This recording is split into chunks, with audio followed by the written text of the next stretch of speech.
BJP के उन्होंने जो संसद में जो बयान दिया बहुत ही निंदनीय और इसको घटिया कहा जा सकता है। ये एक नंबर का घटिया बयान था उनका, क्योंकि एक सांसद होकर के अगर आपके भाषा पे संयम नहीं है, वो भी आप संसद जैसे मंदिर में जो कि कानून निर्माण करता है वहाँ, और आप उस तरह का भाषा का लफ्ज का प्रयोग करेंगे तो क्या आप सीख देंगे जनता को। सबसे पहले तो आपको भाषा पे संयम होना चाहिए। दूसरी चीज, प्रिविलेज का मतलब ये नहीं है कि आप माँ बहन का गाली देने लगे। अगर आप उग्रवादी कह रहे हैं तो आपके पास क्या सबूत है कि आप उग्रवादी कह रहे हैं? क्यों आप उनको आतंकवादी कह रहे हैं? उसका सबूत उनको पेश करना चाहिए। रमेश बिधूड़ी, ये नए संसद की कैसी तस्वीर है कि नया संसद शुरू होता है और भाजपा पार्टी के वरिष्ठ नेता सांसद रमेश बिधूड़ी अपनी भाषा को भूल जाते हैं और यहाँ पर दानिश अली को जमकर गालियाँ देते हैं और इसके बाद उनको टारगेट किया जाता है। ये कहा जाता है कि रमेश बिधूड़ी ने जिस तरीके से यहाँ पर अपनी बात को रखा ये गलत है। आप ऐसे टारगेट नहीं कर सकते क्योंकि आप सत्ता में हैं। सत्ता आपको ये इजाज़त नहीं देती है कि आप किसी को भी जो है अमर्यादित भाषा का प्रयोग करके गालियाँ देंगे। इसी मुद्दे पर हम जानने का प्रयास करेंगे कि क्या नया संसद भवन यही बोलता है, क्या देश के प्रधानमंत्री शांत रहेंगे? क्योंकि राहुल गांधी जब फंस जाते हैं मानहानि के मामले में तो उनको जो है बर्खास्त कर दिया जाता है, उनकी संसद की सदस्यता को खत्म कर दिया जाता है। तो हमारे साथ राजेंद्र कुमार जी मौजूद हैं, उनसे जानने का प्रयास करेंगे। सर, आपको बहुत बहुत स्वागत है। सर, कैसे देखते हैं रमेश बिधूड़ी को लेकर, आपके क्या विचार है? पहले तो आप यही जानें। देखिए, सबसे पहले तो रमेश बिधूड़ी जो हैं एमपी हैं बीजेपी के, उन्होंने जो संसद में जो बयान दिया बहुत ही निंदनीय और इसको घटिया कहा जा सकता है। ये एक नंबर का घटिया बयान था उनका, क्योंकि एक सांसद होकर के अगर आपके भाषा पे संयम नहीं है, वो भी आप संसद जैसे मंदिर में जो कि कानून निर्माण करता है वहाँ, और आप उस तरह का भाषा का लफ्ज का प्रयोग करेंगे तो क्या आप सीख देंगे जनता को। सबसे पहले तो आपको भाषा पे संयम होना चाहिए। दूसरी चीज, प्रिविलेज का मतलब ये नहीं है कि आप माँ बहन का गाली देने लगे। अगर आप उग्रवादी कह रहे हैं तो आपके पास क्या सबूत है कि आप उग्रवादी कह रहे हैं? क्यों आप उनको आतंकवादी कह रहे हैं? उसका सबूत उनको पेश करना चाहिए। रमेश बिधूड़ी, उनको पेश करना चाहिए ये चीज, क्योंकि अगर आप ये तो नेशनल सिक्योरिटी का बात हो गया ना। कोई सांसद इल्जाम लगा रहा है कि आप आतंकवादी हैं, उग्रवादी हैं, आपके पास क्या सबूत है? दिखाइए देश की जनता को। नहीं तो आप माफी मांगिए देश की जनता से। संसद होकर के ऐसी शब्दों का प्रयोग नहीं कर सकते। दूसरी चीज और क्या है, यहाँ पे पीछे वरिष्ठ मंत्री भी बैठे हुए थे उनके, हर्षवर्धन जी, रविशंकर प्रसाद, ये लोग इतना हंस रहे थे। यानी इसका मतलब क्या है? आप उसको बढ़ावा दे रहे हैं, इस तरह के शब्दों का आप बढ़ावा दे रहे हैं, और नरेंद्र मोदी जी सिर्फ चुप रहते हैं इस सब चीजों पे।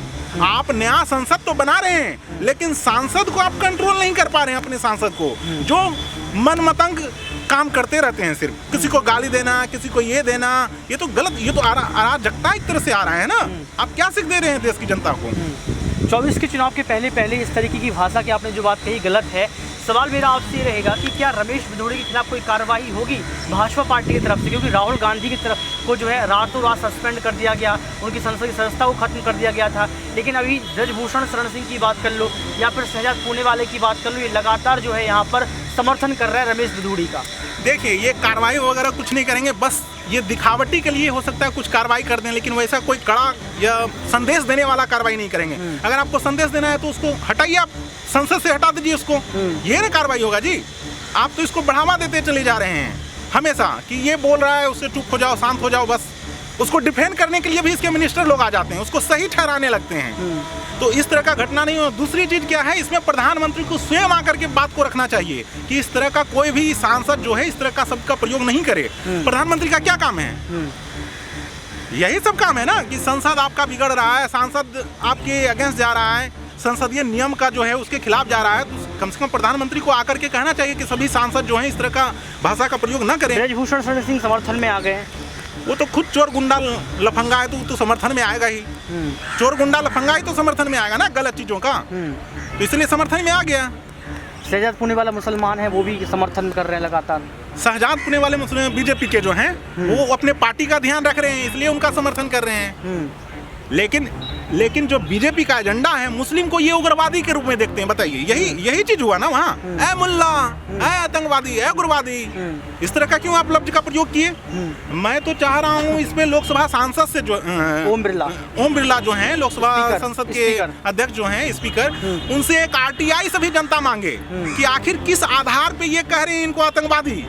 क्या कोई सबूत है? अगर सबूत है तब तो फिर आप देश के सामने पेश कीजिए। अगर नहीं है तो उस पे कठोर से कठोर कार्रवाई करो रमेश भिदोरी पे, कि आगे से कोई भी सांसद इस तरह का लफ्ज करने से पहले 100 बार सोचे। दानिश अली रात भर सो नहीं पाए, कह रहे हैं कि ये गलत हुआ है। कोई भी व्यक्ति नहीं सो पाएगा रात भर। हम सांसद हैं, देश का जनता हमको चुन के भेजा है, आप हमको उग्रवादी आतंकवादी कहिएगा तो कैसे नींद पड़ेगा? कोई भी नहीं सो पाएगा। हम भी अगर उस जगह रहेंगे तो भाई मेंटली डिस्टर्ब होंगे ही। दूसरा सवाल मेरा आपसे ये रहेगा कि लगातार आपने देखा कि मुजफ्फरनगर में यहाँ पर तृप्ति त्यागी ने किस तरीके से मुस्लिम बच्चों को टारगेट किया, उसको कुटवाया और पिटवाया। इसको लेकर सुप्रीम कोर्ट ने आज जो है इस पर बयान भी दिया, अपनी बात को रखा है। आपको लगता है कि हर जगह देश में मुस्लिम को ही टारगेट किया जा रहा है, ये गलत है या फिर इस सिर्फ एक प्रकार की भ्रांति है? नहीं, एकदम बीजेपी की सरकार में तो 2014 के बाद मुसलमान को टारगेट ही किया जा रहा है। ये छुपी हुई बात नहीं है, हम सब जान रहे हैं। अगर कोई कह दे नहीं कर रहा है तो वो गलत कह रहा है। हम लोग तो देख ही रहे हैं, कोई भी घटना होता है, यूपी का बाबा जो है मुसलमान पे कार्रवाई कर देता है, योगी आदित्यनाथ मुसलमान का घर तोड़ देता है। अगर कोई दूसरा क्रिमिनल रहता है, वही उसके बिरादरी से रहते हैं, तो तोड़ने में उनका नानी मर जाता है। आखिर आप कानून बनाएंगे तो सभी के लिए समान होगा ना कानून। तो जो दबंग है इसके पार्टी के हैं, उसके लिए कानून कोई चीज नहीं है, लेकिन दूसरे अगेंस्ट पार्टी के हैं तो उस पर वो कानूनी कार्रवाई करेंगे। आपकी नजरों में क्या कार्रवाई होना चाहिए रमेश भिदोरी पर? मेरे नजरों में तो ऐसा कठोर कार्रवाई हो कि उसको सांसद से ही हटा दे। जो मेंबर ऑफ पार्लियामेंट हैं उनको उस पद से हटा देना चाहिए ऐसे लोगों को, तभी एक संदेश जाएगा। वरना एक राजनीति में गलत प्रथा चल जाएगा। किसी को भी मां बहन का आप गाली दे दीजिएगा संसद में जाकर के, पार्लियामेंट में जाकर के।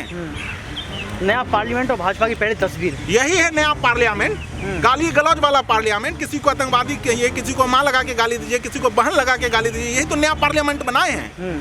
और किए क्या है मोदी जी? मोदी जी को डिमोनेटाइजेशन करने से पहले, और जो देश में ये कर रहे हैं, जो कानून नहीं बनाना चाहिए वो बना देते हैं। हर चीज पे जीएसटी जोड़ देते हैं। पहले आप कोई भी सामान खरीदते थे तो मतलब उसमें तो टैक्स इंक्लूड रहता था। अब जीएसटी के नाम पे रेलवे के टिकट पे 193 रुपया का टिकट मैंने खुद लिया था, एक जगह जा रहा था राजस्थान, तो उसमें मात्र हमको रिफंड 55 रुपया ही मिला। बताइए ये क्या देश का सिस्टम ये चला रहे हैं? देश की जनता को तो कबाड़ा बना के रख दिए, ये लूट करके रख दिए, घसोट करके रख दिए। ये इस चीज पे जो है सभी जनता को जागना चाहिए, वरना ये ऐसे ही लूटते रहे। जागी कैसे? चुनाव तो नजदीक है 24 का। जनता जाग ही गई है, इसको जवाब मिलेगा, करारा जवाब इनको मिलेगा। लेकिन अलायंस से डर ही नहीं है, कह रहे हैं अलायंस टूट जाएगा। अलायंस कौन? बीजेपी वाले ने कह रहे हैं अलायंस टूट जाएगा। ये तो कहेंगे, दुष्प्रचार करेंगे, इनके गोदी मीडिया तो यही प्रचार करेंगे कि अलायंस टूट जाएगा। तब तो इसको फायदा होगा ना। लेकिन अगर रमेश भिदोरी को कार्रवाई नहीं होती तो क्या देखेंगे आप? रमेश भिदोरी पे अगर कार्रवाई नहीं होगी तो अभी थोड़ा, जैसे अगर कार्रवाई हो जाती तो कम भी इम्पैक्ट पड़ेगा। अगर कार्रवाई नहीं होगा तो 2024 में इस पे काफी ज्यादा इम्पैक्ट पड़ेगा। कार्रवाई तो ब्रजभूषण शरण सिंह पर भी नहीं होती सर, रमेश भिदोरी है वो तो है ही नहीं, कार्रवाई करते ही नहीं है। ये सारे मुद्दे तो 2024 में ही आएंगे। जनता तो देख चुकी है कि कैसे बलात्कारियों पे जो शोषण किया है लड़कियों का, उस पर कार्रवाई नहीं करता है। अभी देखिए उन्नाव केस में जो वो विधायक था फंसा हुआ, उसको बचाने के लिए योगी आदित्यनाथ खुद आ गया, बोला नहीं सीबीआई जांच नहीं करेंगे। जब कोर्ट का प्रेशर पड़ा, जनता का प्रेशर पड़ा, तो फिर वो सीबीआई का जांच देते हैं। यानी क्या आप कर रहे हैं? जो माँ बहन का इज्जत लूट रहा है, आप उसको बचाने के लिए आ जाते हैं, डिफेंड करने के लिए आ जाते हैं। यही कहते हैं हम राम को मानते हैं। आप तो रावण को मानने वाले हैं, राम को कहाँ मानने वाले हैं ये लोग? यहाँ पर रावण किसको बोल रहे हैं आप? रावण बीजेपी बोले, सारे जो है रावण ही है, जो स्त्री का इज्जत नहीं करते हैं। स्त्री का इज्जत लूट रहा है, उसको आप डिफेंड करने चले जा रहे हैं। इसके जो कुछ कार्यकर्ता हैं वो भी इसको सही।